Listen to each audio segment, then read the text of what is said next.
నయం చేస్తుంది. బిళ్ళగన్నేరు మొక్క ఆకులు కొన్ని తీసుకొని బాగా నలిపి పేస్ట్‌లా చేసి దాన్ని గాయాలు లేదా పుండ్లపై రాయాలి. దీంతో అవి వెంటనే తగ్గుముఖం పడతాయి. రోజుకు 2-3 సార్లు ఇలా చేస్తూ ఉండాలి. ఇంకా షుగర్ విషయానికొస్తే బిళ్ళగన్నేరు మొక్క వేళ్ళను సేకరించి నీటితో బాగా శుభ్రం చేసి వాటిని ఎండబెట్టి పొడి చేసుకోవాలి. ఈ పొడిని 1/2 గ్రాము మోతాదుతో తీసుకొని 1 టీ స్పూన్ తేనెతో కలిపి సేవించాలి. దీంతో డయాబెటిస్ అంతమవుతుంది. ఉదయం పరిగడుపున, రాత్రి ఆహారం తినే ముందు రోజుకు 2 సార్లు తింటే మధుమేహం నయమవుతుంది.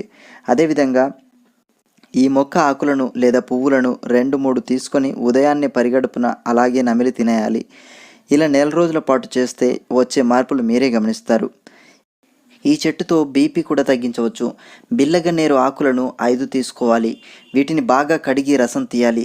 దాన్ని 2-3 మిల్లీలీటర్లు మోతాదులో ఉదయాన్నే